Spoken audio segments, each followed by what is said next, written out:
Good morning प्यारे बच्चों, मैं हूं आपकी एजुकेटर पूर्णिमा और हम करेंगे वर्कशीट नंबर 30। सब्जेक्ट आपका विज्ञान है, कक्षा है आपकी 8वीं और डेट है 3 फरवरी। जंतुओं में जनन। अभी तक हमने क्या पढ़ा? निषेचन और निषेचन के प्रकार। अब निषेचन के बाद क्या होता है? निषेचन के बाद नर युग्मक शुक्राणु और मादा युग्मक अंडाणु के संलयन से युग्मनज का निर्माण होता है। किसका निर्माण हो रहा है? युग्मनज का निर्माण होता है। निषेचन के परिणाम स्वरूप युग्मनज बन जाता है। निषेचन के परिणाम स्वरूप क्या बन जाता है? युग्मनज बन जाता है, जो भ्रूण में विकसित होने लगता है। ठीक है, पहले क्या बन रहा है? पहले क्या थे? युग्मक थे, फिर 2 युग्मकों से युग्मनज बना, अब वो भ्रूण में विकसित होने लगा। अब ये भ्रूण क्या है?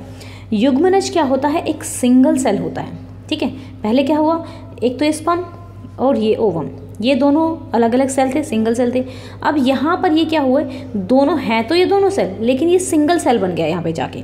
ठीक है, एकल कोशिका बन गया यहाँ पे ये। ठीक है, अब फिर ये आगे जब जाएगा तो डिफरेंट बहुत सारी कोशिकाओं में टूट जाएगा। अब ये कोशिकाएं फिर अलग अलग शरीर के अंगों का रूप ले लेंगी। ठीक है, युग्मनज बार बार विभाजित होकर कोशिकाओं के गोले में बदल जाता है, जिसे भ्रूण कहते हैं। ठीक है, युग्मनज क्या करता है? बार बार विभाजित होकर कोशिकाओं के गोले में बदल जाता है, जिसे भ्रूण कहा जाता है। ठीक है, तो भ्रूण गर्भाशय की अब कोशिकाएं क्या करती हैं? समूह बनाने लगती हैं। जो शरीर के जब कोशिकाएं समूह बनाने लगती हैं तो उत्तक बनते हैं, और जब उत्तक समूह बनाने लगेंगे तो जो हमारे शरीर के अंग हैं उनका विकास होना स्टार्ट हो जाएगा। इस विकासशील संरचना को भ्रूण कहा जाता है। क्या कहा जाता है? इस विकासशील संरचना को भ्रूण कहा जाता है। तो भ्रूण गर्भाशय की दीवार में रोपित होकर विकसित होता रहता है। गर्भाशय में भ्रूण का विकास होता रहता है। ये धीरे धीरे शरीर के अंग जैसे हाथ, पैर, सिर, आँख, नाक आदि का विकास हो जाता है।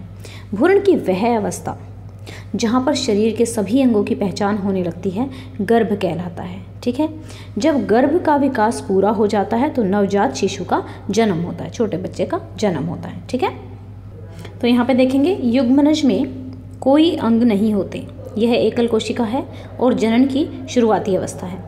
गर्भ में अलग अलग अंगों की पहचान होने लगती है, तो ये डिफरेंस हो गया। तो चलिए अब हम क्या करेंगे?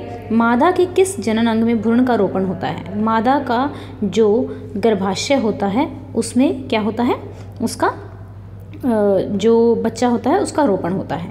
ठीक है, तो ये देखिए भ्रूण की वह अवस्था जिसमें अंगों की पहचान होने लगती है तो गर्भ कहलाता है। तो यहाँ से देखो ओवरी से गया, फिर यहाँ पे इस तरीके से यहाँ आके यहाँ आया, फिर इस तरीके से इसने बढ़ना स्टार्ट कर दिया, फिर इसने शिशु का रूप ले लिया। अब भ्रूण किसे कहते हैं? प्रश्न नंबर 3 देखेंगे। पहला है भ्रूण किसे कहते हैं? तो यहाँ से या तो आप इतना छोटा लिख लिए, प्रश्न नंबर 3 का फर्स्ट पार्ट, थर्ड का फर्स्ट पार्ट, या अगर चाहो तो यहाँ तक भी लिख सकते हो। थर्ड का फर्स्ट पार्ट ये हो गया, फिर थर्ड का सेकंड पार्ट ये हो गया। भ्रूण की वह अवस्था, थर्ड का सेकंड पार्ट ये वाला हो गया। भ्रूण की वह अवस्था जिसमें शरीर के सभी अंगों की पहचान की जा सकती है, गर्भ कहलाता है। तो ये भी हो गया हमारा। ठीक है, अब करेंगे वह कोशिका जो मनुष्य में नए जीवन का प्रारंभ करती है, युग्मक कहलाती है? नहीं, युग्मनज कहलाती है। तो ये हमारा आंसर हो गया। क्या हो गया? गलत हो गया।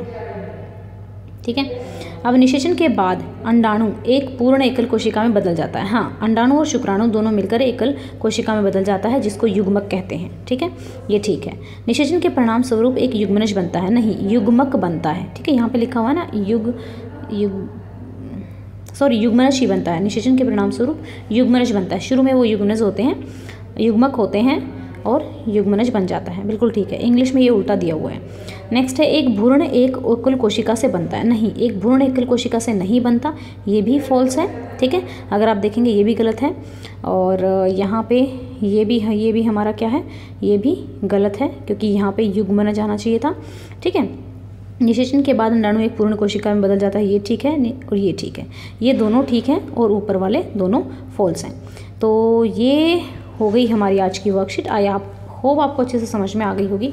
अगर कोई डाउट है तो आप कमेंट करके पूछ सकते हो। Thank you, have a nice day, may God bless you.